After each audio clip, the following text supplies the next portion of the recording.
Bienvenido, doctor Luis Eduardo Ahumada Recalde, profesor universitario, abogado, árbitro internacional, presidente y fundador de la ONG LEAR. Encantada de estar aquí con usted, doctor. Mucho gusto. Bien, muchas gracias. Yo también estoy honrado de que hagamos esta entrevista y vos guíes la cosa.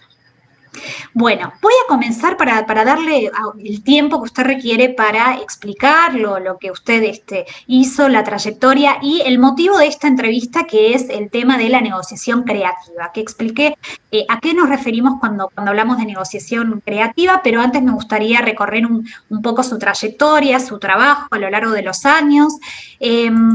Así que vamos a comenzar a presentar estas diapositivas y usted me va a ir comentando a qué nos referimos.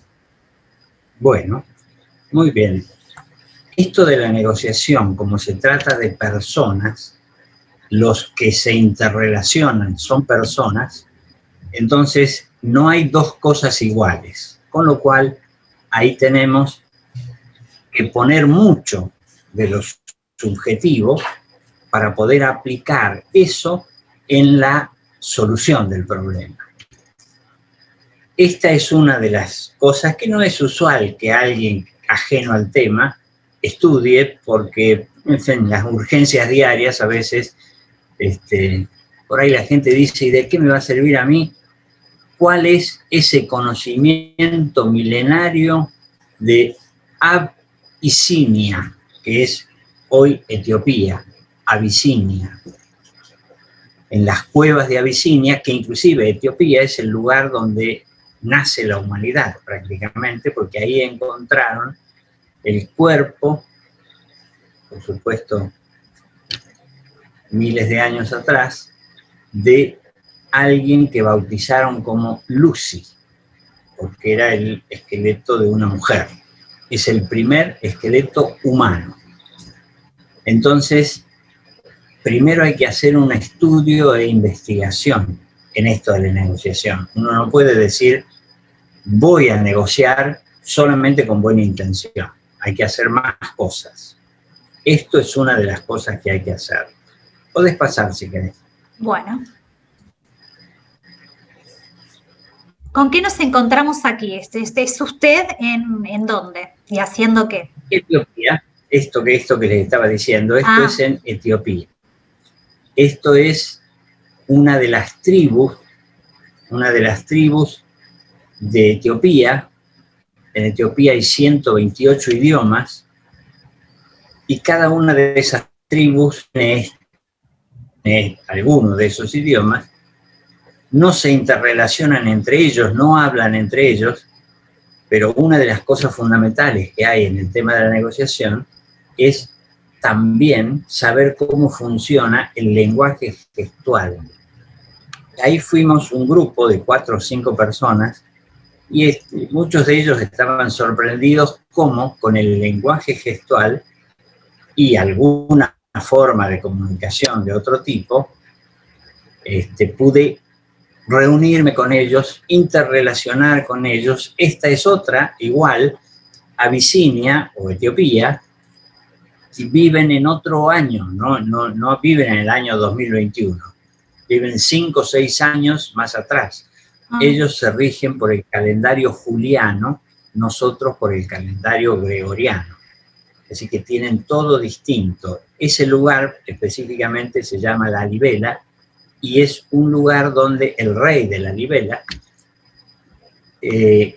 dice la leyenda, que construyó 10 iglesias en un día. Y para ellos, que son muy religiosos y tienen otro papa, es la iglesia copta, la idea es que usan esto de recorrer las 10 iglesias, que están relativamente cercas entre ellas, como si fuera un recorrido ritual religioso y mucha gente de distintos lugares del mundo va a ver esas iglesias. Esta persona que está ahí es como si fuera el líder religioso de ese pueblo, que es la Libela. Bueno. Hacemos fluidamente cada una de ellas que yo hago. Esto es en Tíbet, también fui invitado ahí por el Dalai Lama a dar una charla sobre modelo de paz intercultural. Imagínense que no es lo mismo la paz en el Tíbet, donde ellos creen en la resurrección y pueden obtener la paz en esa vida, en la siguiente o en la vida número 23. En otros lugares, por ejemplo, como el anterior, Etiopía, donde el estándar de vida de ellos es no más allá de 30 años, o sea que la expectativa de vida marca cómo tengo yo, cómo ven ellos el deseo de paz. Tiene que estar dentro de esos 23 años o 30 años que van a vivir esas personas. No tienen ningún tipo de asistencia, ni salud, ni control, ni nada. Sigamos. Esto que viene es una librería, es una biblioteca en Tíbet, donde esa lengüeta que cuelga de cada uno de los bultos que hay en ese estante es el índice o es la síntesis de lo que contiene la información en ese libro. Que los libros no son como los vemos nosotros, sino que son hojas sueltas, superpuestas. Vamos nomás si querés. Bueno, entre esas idas a distintos lugares buscando información y demás, en el año 2012, que fue muy simbólico, un ícono, he escalado el Everest, que es el cerro más alto del mundo. Una experiencia única, porque escalar el Everest me imagino que habrá sido una revolución de emociones también, ¿no? Sí, ahí, bueno, es donde se está más cerca de Dios, porque es el lugar más alto del mundo. Desde la cima del Everest se puede ver la redondez de la Tierra. Está más alto a veces que muchos vuelos. Los vuelos están a 10.000 pies. El Everest está a 8.848 metros de altura. Entonces, hay vuelos regulares que van por debajo de esa altura. El objeto de esa expedición para subir al Everest era para hacer una refundación de la ONG LEAR, como podemos leer ahí, en el 2012, llevando a la cima del Everest la bandera de la paz. Ahora bien que usted menciona la ONG, ¿a qué se dedica la ONG? ¿Cuáles son los principios y los propósitos? La ONG fue creada para la enseñanza de la cultura de paz. La enseñanza de la cultura de paz, que paz abarca muchas más cosas que las que nosotros suponemos. Por ejemplo, ausencia de guerra. No quiere decir solamente ausencia de guerra. Así, de la misma manera como la salud no es la ausencia de enfermedad, sino que está compuesta e integrada por muchas más elementos que solamente la ausencia de enfermedad. Entonces, la ONG tiene varios proyectos y los va encauzando, porque eso obviamente hay que hacer una interrelación social con el tejido social y quizás a veces necesita de algún respaldo formal, institucional. Por ejemplo, hacemos capacitación y enseñanza,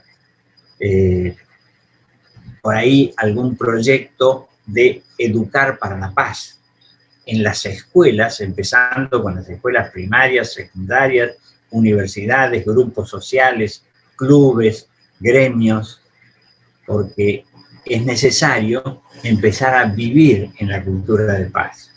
Por eso es que esto de la negociación requiere de un pensamiento bastante particular en relación a lo que uno supone, voy a aprender una técnica y después de eso sé negociar. no es así. Hay que internalizar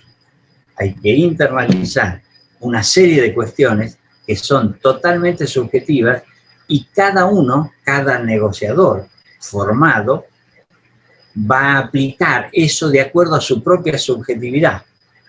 Por eso inclusive es muy bueno, al interrelacionarse, conocer cuáles son los valores de las otras personas, interlocutores, en ese acto de negociación. Por eso se puede negociar y hay que aplicar ciertos principios para negociar con personas individuales a negociar con grupos de personas. ¿Cómo ocurre? Imaginémonos acá, cuando hay los piquetes que cortan la calle, nadie sabe cómo funciona lo de negociar. Y cuando le dicen o trasladan en la noticia de la televisión, la policía puso un negociador. El señor negociador de la policía, que seguramente estaba hecho con la mejor intención y quieren un buen resultado siempre y demás, pero es un señor que le dicen entre los 40 que están ahí, vos vas a ser el negociador, así como vos vas a ser el enfermero, y no tiene la menor idea de cómo se pone una inyección. Pero bueno, siempre descuento que está hecho con buena intención. Después de hacer ese recorrido, escribí algunos libros, que son más o menos unos 10 libros. Así que el que tenemos acá es Negociación de la táctica a la práctica, Negociación creativa, que es el que hemos tomado acá para este tema. El primero de todos, que tiene varios años ya, es Más allá de la negociación. Ese libro tiene más bien cuestiones técnicas de cómo funciona, cómo se debiera hacer. Eso está mejorado con el tiempo. Ese libro, Más allá de la negociación, tiene 20 años. Entonces, con el tiempo voy mejorando y poniéndoles un toque más personal y sin duda más subjetivo y más espiritual. Por eso es que desde la ONG hemos creado el método LEA, que es Liderazgo, Efectividad, Alternativa, Rentabilidad, que es lo que le da el nombre a la ONG. A lo largo, ¿sí? Luego de la lectura de su hoja de vida, leí mucho la palabra espiritual, bueno, el tema de la paz, de la creatividad, es como que todo está relacionado y la finalidad es la misma, pero el aspecto de la espiritualidad me llamó la atención, porque es un aspecto muy poco conocido, ¿no? Cuando uno estudia en la facultad y estudia los métodos alternativos de resolución de conflictos, jamás escuchó, o por lo menos yo nunca escuché cuando estudiaba la palabra espiritualidad o espiritual. Así que me parece muy novedoso. Sí, en realidad, bueno, este libro es el que está en este momento en las librerías, que es El poder de la espiritualidad en la negociación. Cada vez se va haciendo más específico ese tema, porque estoy convencido que todo lo que nace internamente en nosotros, si tenemos alguna actitud innata en esto, que después perfeccionaremos con la formación, en lo subjetivo, digamos, en el background que cada uno tiene, y todo eso lo voy volcando en distintas capacitaciones, enseñándole a la gente que yo creo que la forma de promover, de hacer el efecto multiplicador de cada una de estas cosas que vos decís, en la facultad no lo vi, no se ve, no está. Yo enseño en la universidad y sé que en los programas no está, porque la gente en general piensa que la espiritualidad es para otra cosa, y no, estos son alumnos de la universidad, porque también hacemos proyectos con ellos. También algunas entrevistas por televisión, en fin, inquietos preguntando de cómo funciona esto. Aquí nos detenemos un ratito. Fíjate vos que nosotros pensamos muchas veces que el mundo empieza con uno, que todo es desde ahí para adelante. Resulta que 5.000 años antes de Cristo, los egipcios ya tenían, como vemos acá en la base, un dibujito, que seguramente lo reconocerán todos porque es bastante simbólico, que es el conocido como el ojo de Horus. El ojo de Horus es exactamente, sería un corte transversal de nuestra glándula pineal, que los orientales le dicen el tercer ojo. Esto es muy importante en la negociación, porque el sentido, el verdadero sentido de cómo voy a ver al otro, porque hay que preparar. Hay uno de los libros que se llama Negociación en Cuerpo y Alma, porque hay que preparar el cuerpo para negociar. No es lo mismo ir a negociar con una actitud agresiva que negociar en forma amable, lo cual no quiere decir blando, tampoco duro, firme, porque eso lo da la formación. Entonces, volvemos al tema. 5.000 años antes de Cristo, ya los egipcios sabían cómo era, dónde estaba y cuál era el dibujito de la glándula pineal. 300 años antes de Cristo, Hipócrates, el del juramento hipocrático, médico, antes eso de la medicina y demás era como una especie de aprendizaje por ensayo y error, descubrió y mencionó por primera vez la existencia, no le decía pineal, sino que le decía la glándula del medio.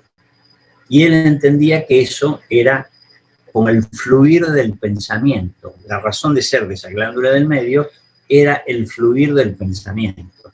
Y no estaba tan equivocado, pero lo de él era una cosa intuitiva. Sin duda tenía una buena intuición. El primero que hace mención, no a la glándula pineal, porque el nombre se lo pusieron antes, porque tiene forma de piña, como el fruto del pino, así es el de la glándula pineal, que es una gotita de agua. El primero que habló de la glándula pineal como cosa espiritual es Descartes, que es este que está acá, en el año 1600 después de Cristo, que para sorpresa, creo yo, nuestra, era un filósofo matemático, y es el primero que habla que la persona está constituida por cuerpo y alma. No es un sacerdote, es un matemático. Cuerpo y alma. El alma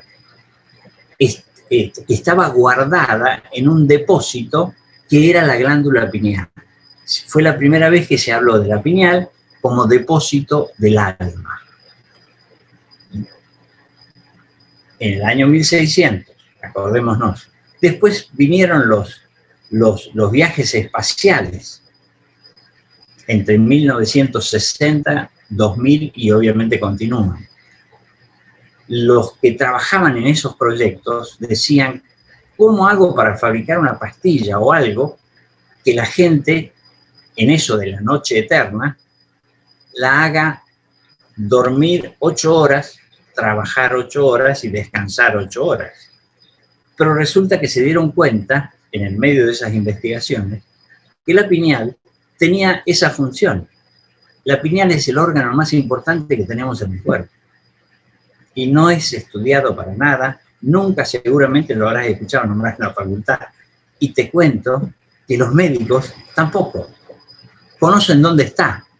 Y si genera alguna molestia, inmediatamente lo operan como si fuera el apéndice y se lo tiran los perros. Pero tiene un montón de funciones. Y esas funciones que tiene la glándula pineal son espirituales. Y nosotros tenemos que estar preparados desde ese lugar para negociar, fundamentalmente para ayudar a otra gente a tomar alguna dirección que entendemos es la mejor. Entonces, en ese momento se cientificizó la glándula pineal como generadora de melatonina. La melatonina es la responsable del ciclo circadiano. El ciclo circadiano es esto de estar despierto, descansar y a la noche dormir. Imaginémonos que las personas que son ciegas de nacimiento no saben lo que es luz y oscuridad. Por ahí si alguien distraídamente piensa que la gente dice, ay, de noche tengo que tener sueño. No, eso de noche tengo que tener sueño está relacionado directamente con la influencia de la melatonina del organismo que hace que la persona en cierto horario le venga el sueño. Como eso es fácil de sintetizar, barato para los laboratorios, rápidamente cuando descubrieron eso, hace algunos años, llenaron las repisas de las farmacias con melatol o cualquier otro remedio que tenga ese nombre o parecido a él. Entonces la gente que tiene algún problema con la glándula pineal y no puede dormir a la noche, toma ese famoso melatol, que es nada más que la melatonina sintetizada. Pero no segrega eso solo la glándula pineal. La glándula pineal segrega melatonina, serotonina y dimetiltriptamina. La dimetiltriptamina es la más importante de las tres funciones que tiene, porque esa dimetiltriptamina es la que tiene la función de cuidarnos, de cuidar el cuerpo, sanar el cuerpo, ser más inteligentes, restituir las heridas internas y externas, pero eso iría muy en contra de toda la cosa comercial. Entonces no se sintetiza la dimetiltriptamina. Sí, la melatonina, que es una de las tres, pero que no afecta mucho. Ahora, hay que estudiarla.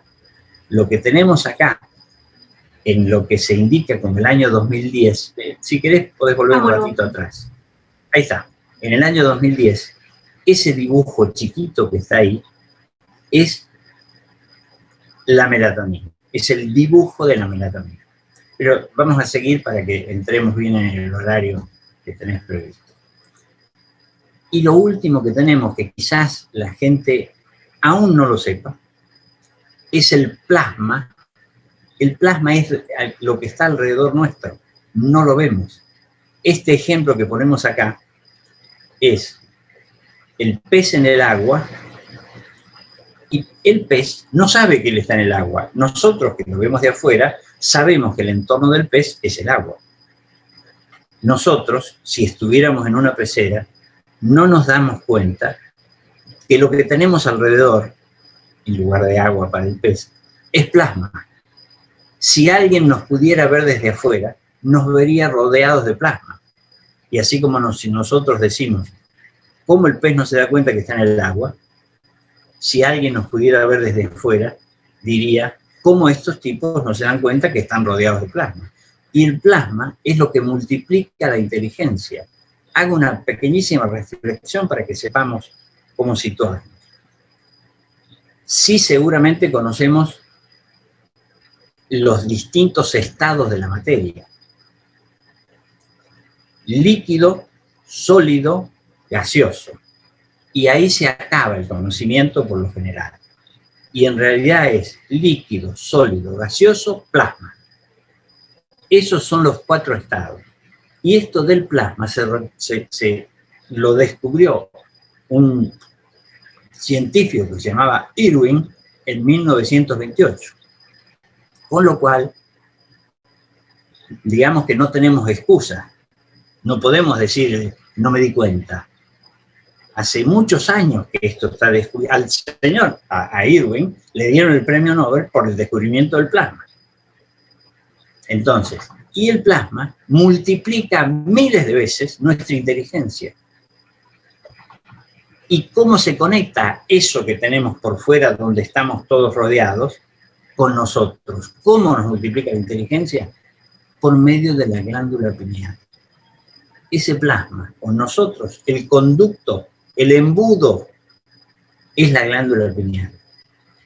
Si nosotros tenemos todo eso a favor, sin duda podemos ser muy buenos negociadores. Pero primero tenemos que darnos cuenta que existe y después buscar un método que incluya todos estos saberes para que seamos los mejores en ese rubro, en ese ramo, en ese género.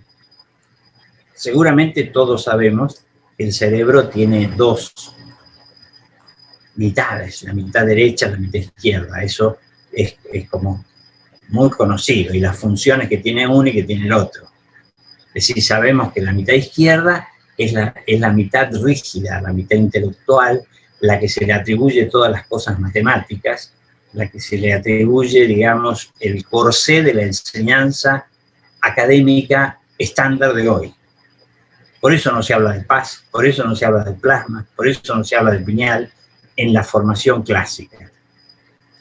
La otra mitad, la mitad derecha del córtex, que es esto, derecha-izquierda, es la espiritual. Y nosotros estamos apuntando para mejorar nuestra capacidad de hacer todo. Yo pongo el foco en la negociación. Si otro pone el foco en la pintura de cuadros, seguramente que le irá mucho mejor también. Yo quiero que funcione bien en esto, porque creo que tiene un efecto multiplicador y un efecto con la gente, con el tejido social, que es ilimitado. Entonces, vamos al otro que es... ustedes fíjense, esta imagen, si alguien la ve solamente de frente y no la puede ver de perfil, es porque su mitad izquierda es la única que está activada. Obviamente estamos desperdiciando la otra mitad del cerebro. Si uno la ve solamente de perfil, bueno, es posible que la mitad derecha, que la mitad izquierda esté debilitada. Uno tiene que tener la posibilidad de verlo de frente y de perfil. Lo cual no es ni bueno ni malo, es una cosa que se puede adquirir con la formación y la ejercitación y la práctica. Ustedes fíjense un tema de hoy, Ahí está bien, está bien. Cuando hablamos del córtex, es eso que acá dice neocorteza. Ahí está asentado eso de la mitad derecha y la mitad izquierda. Vuelvo un ratito atrás para que no continuemos con esto sin que nos demos cuenta. La pineal es la que tiene la posibilidad de informarnos a nosotros de una calidad del saber sin ninguna interrupción. Ninguna interrupción, quiero decir, sin que pase por el filtro de los sentidos. Porque los sentidos deforman. Los sentidos deforman la realidad. Por supuesto que eso va en contra de el código, por ejemplo. Si uno dice, ¿qué dice el Código Civil en relación a la calidad de ser testigo? Que esa persona que dice yo soy testigo de tal o cual cosa, haya podido percibir ese hecho por sus sentidos. O sea que le atribuye un poder espectacular. El legislador de aquel momento, porque de esta definición que estamos dando, tiene muchísimos años, cientos de años. Siempre el testigo tiene capacidad de haber percibido por sus sentidos. Eso es porque alguien quiso decir que esté ahí. Pero los sentidos engañan al punto tal que cuando hay un acto de violencia en Estados Unidos, y supongo que acá pasará algo, pero lo pongamos allá, el agresor siempre es negro. Porque la subjetividad de las personas dice que el agresor es negro. Entonces, lo que sus sentidos no están mintiendo, lo que percibieron sus sentidos deformado es que el agresor era negro, porque su cabeza le dice eso y él repite eso.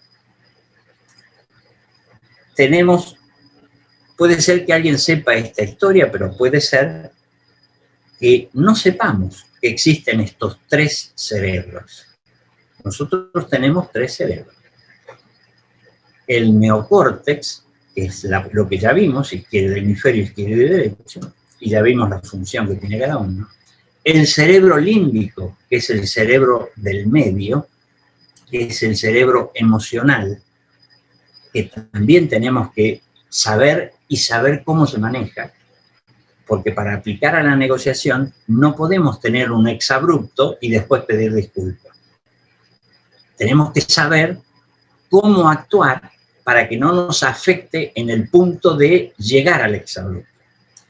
Y el sistema reptílico, que es el primer cerebro, digamos, el más primitivo, tiene la función de la supervivencia. O sea que huye del peligro y se acerca al placer. Esas son las dos funciones básicas del reptil, las dos funciones básicas y únicas del cerebro reptílico. ¿Paso de diapositiva, doctor? ¿Cómo? Sí, sí. Pasé de diapositiva. Como si esto que decíamos, que tenemos 3 cerebros, fuera poco, tenemos otro lugar donde también guardamos memoria. ¿Alguien escuchó hablar de la amígdala cerebral?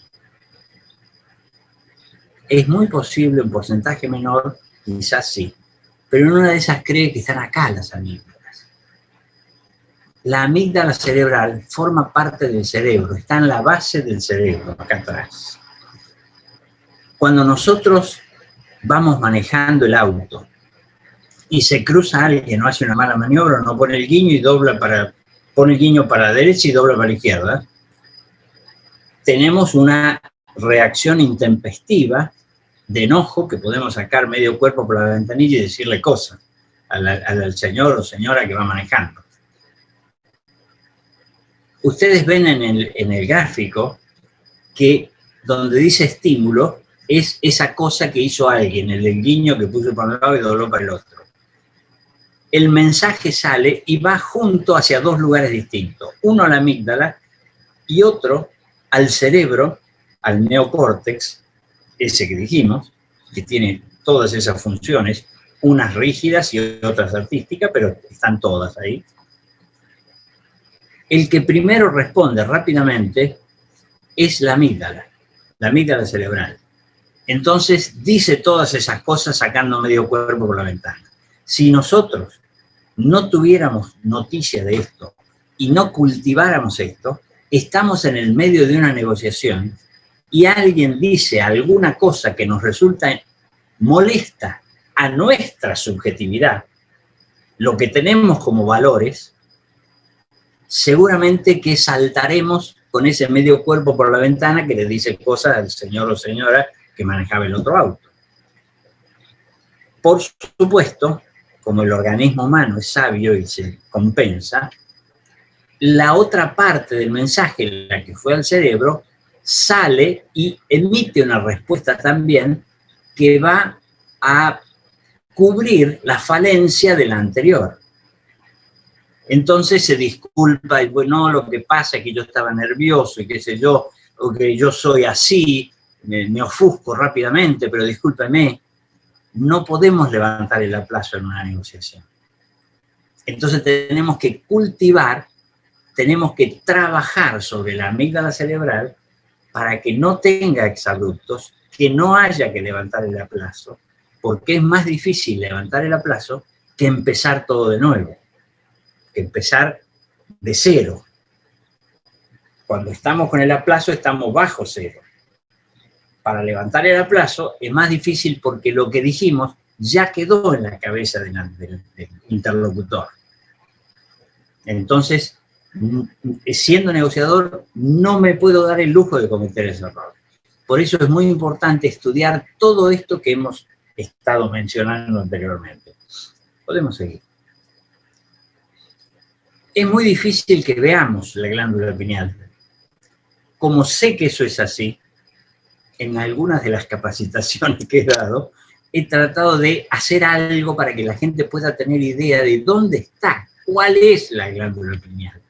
Ustedes están viendo Este soy yo, es mi cerebro con distintos cortes, distintas capas, a distinta altura.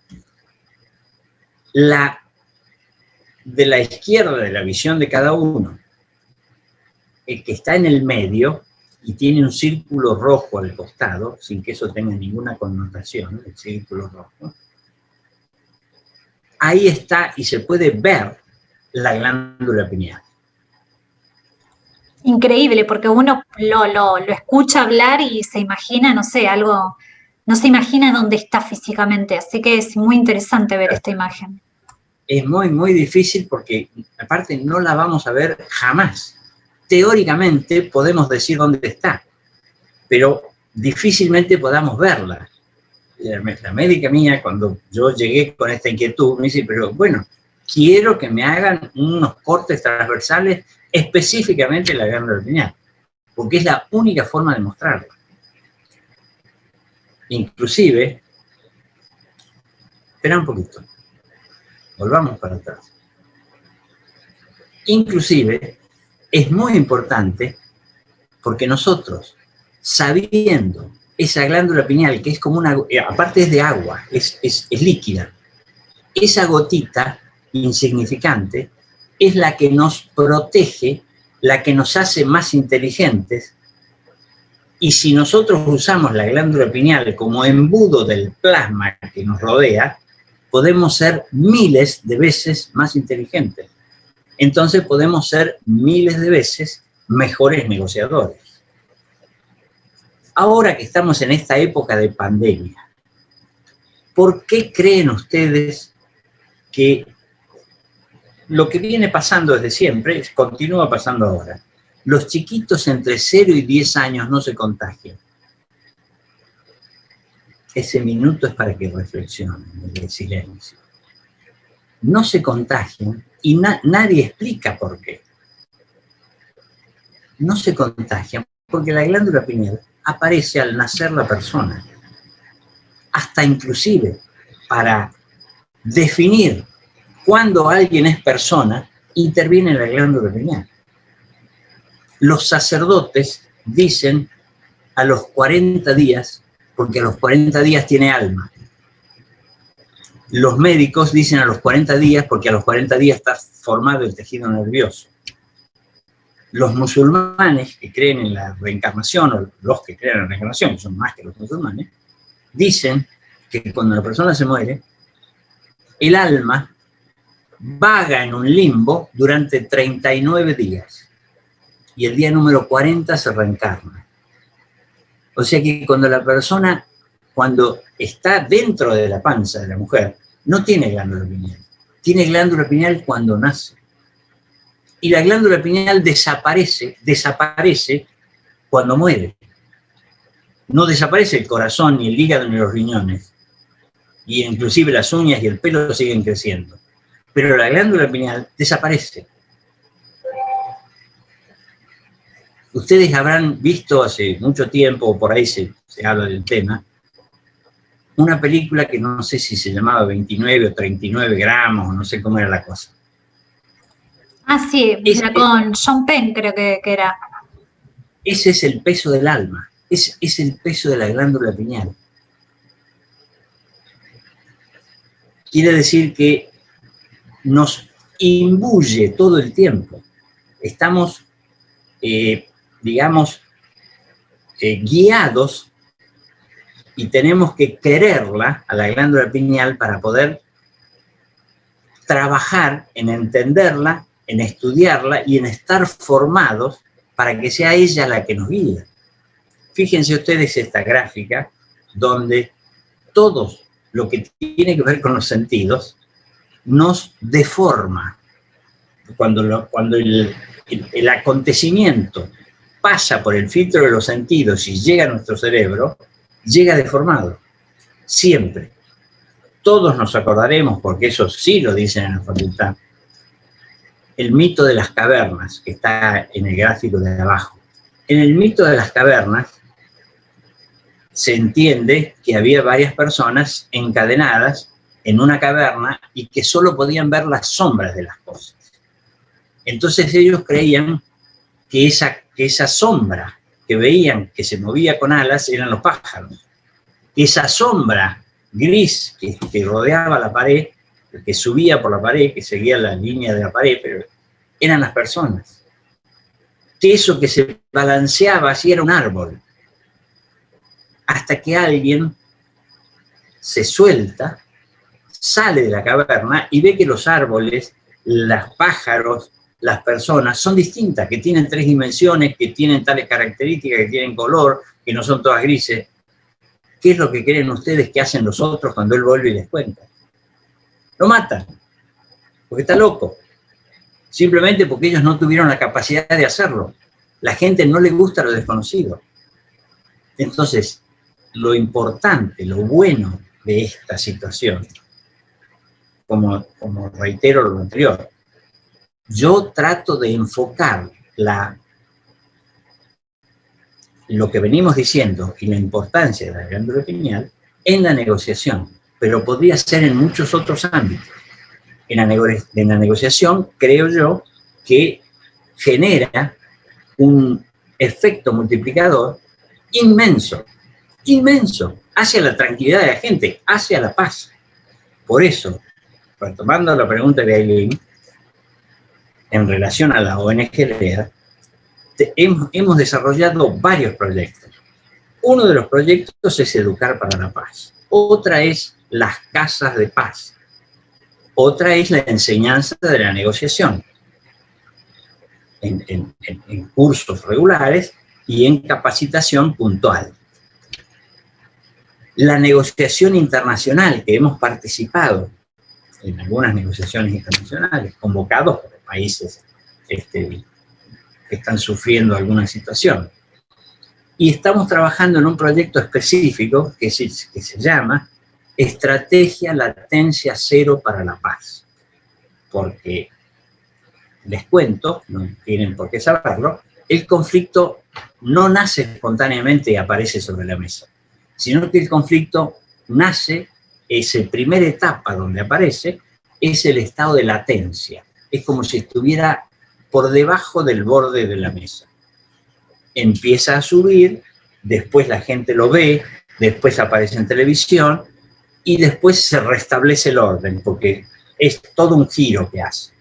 Ese estado de latencia es donde a mí me parece que habría que atender el conflicto.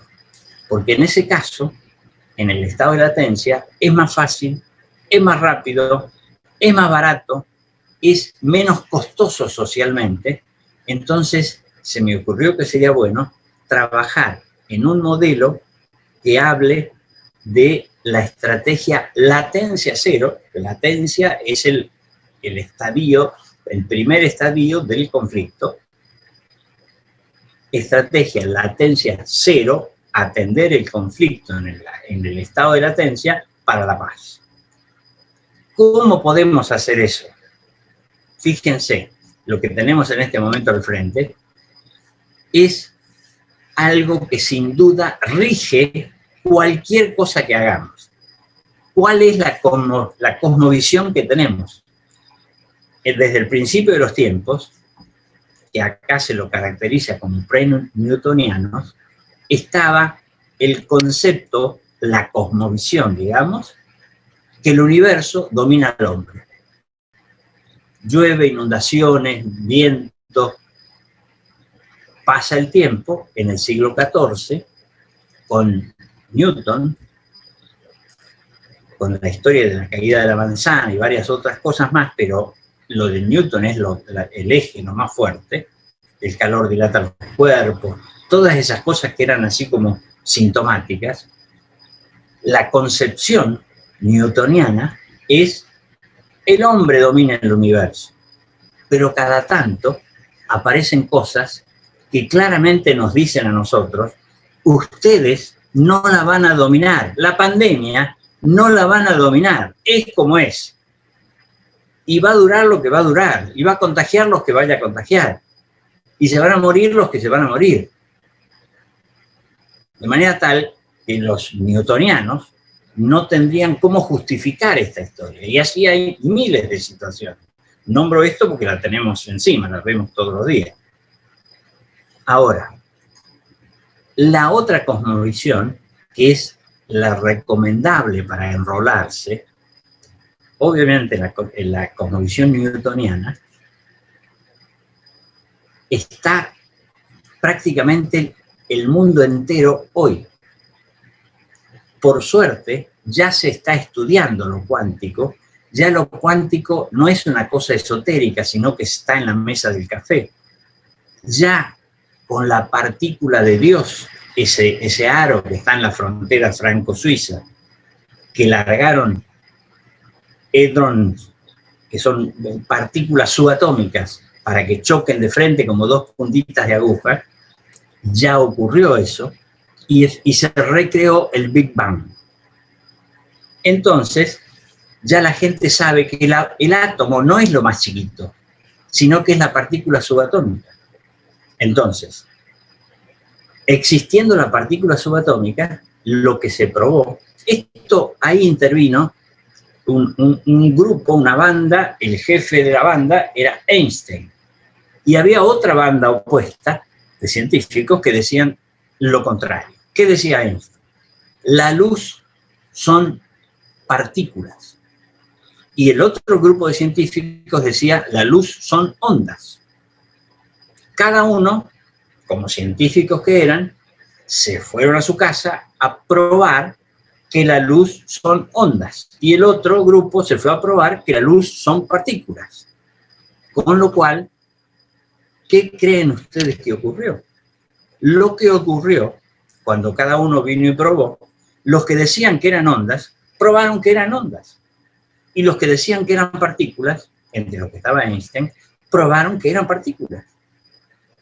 De ahí en adelante, esto es un descubrimiento también de Einstein, que no se desarrolló. Digamos, el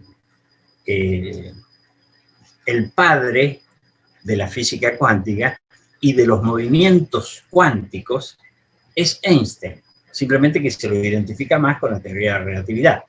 Pero el que primero empieza a hablar de esto es Einstein. ¿Qué ocurrió con esto de la partícula subatómica? La partícula subatómica hace diversas cosas, es inestable. Cuando logramos que haga una cosa, con el efecto observador. Entonces, por eso es que es muy importante que nosotros estemos convencidos de la pineal, de la cosmovisión cuántica, de los tres cerebros, de la amígdala cerebral, porque tenemos que guiar. Nosotros somos el observador. El efecto observador es el que hace que la partícula subatómica, ponelo atrás, por favor, que así ya volvemos. El efecto observador es el que hace que esa partícula subatómica haga lo que yo quiero que haga. Si estamos en una negociación y el que sabe de eso soy yo, les tengo que poner todas las herramientas sobre la mesa a los participantes para que de alguna forma adviertan que la mejor solución es esa que tienen al frente y compartan esa visión del efecto observador en tal dirección. Por eso es que cuando, bueno, es más largo, pero seguramente que vamos a charlar con Aileen en otra ocasión también, así deja un poco para algún segundo capítulo. Vamos a este que vos estabas viendo. Vamos a la siguiente. Es decir, que lo más importante que tenemos todos para aplicar en lo que sea que hagamos, y particularmente, específicamente en la negociación, es el cerebro. Ahí tenemos el córtex, el cerebro límbico y el cerebro reptílico, que son los tres cerebros. Ahí tenemos la amígdala cerebral y ahí tenemos la glándula pineal. Eso es lo que va a regir nuestra subjetividad. Y nosotros tenemos que saber que el del frente, o el grupo que tenemos al frente, o el gremio, o el piquete, o los israelíes y los palestinos tienen su propia subjetividad. Cuando nosotros logremos entender eso y tengamos visión de cosmovisión cuántica, seguramente que vamos a estar en mucho mejores condiciones de llevar adelante una negociación exitosa. Fíjense que este método LEAR que dijimos, que estamos creando con la ONG LEAR, habla de liderazgo, efectividad, alternativa, rentabilidad. Esos son los 4 principios que inclusive los he hablado en varias universidades del mundo. En fin, los receptores aplaudían, así que pienso yo que estaban contentos con lo que escuchaban. Y estas cosas que yo les estoy diciendo, las dijo nuestro amigo, que podemos pasar, Aileen.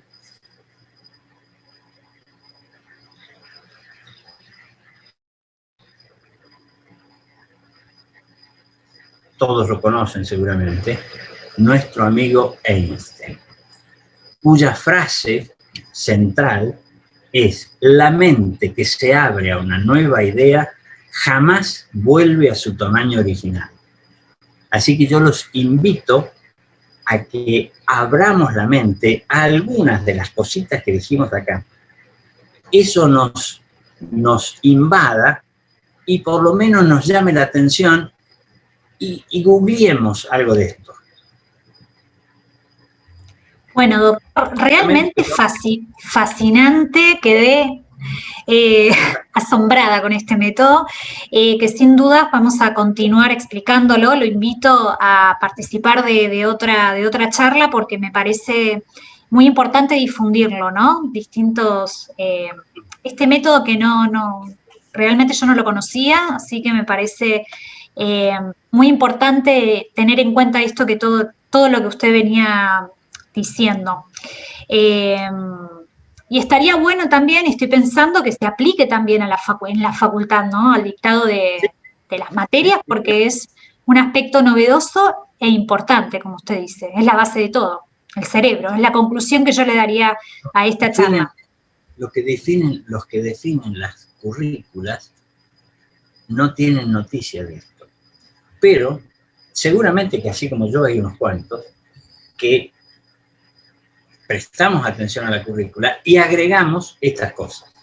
Yo en mis alumnos de las distintas universidades donde enseño, y cuando voy a dar charlas afuera o lo que fuere, no dejo de hacer mención a este tema. Hoy he puesto todo junto, no sé si quizás nos hayamos excedido en tiempo, así que te agradezco que hayas permitido que así sea, porque es sumamente útil, no está en cualquier revista, no lo vemos a cada rato, no suele ser un tema de conversación, en fin, más aún, como vos decías, lo espiritual no suele estar presente, la paz. Yo quiero saber en qué escuela enseñan paz, así como enseñan matemática, geografía o historia.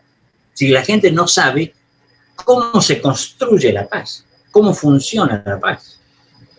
Por eso está uno de los proyectos que hicimos, el proyecto Educar para la Paz y las casas de paz.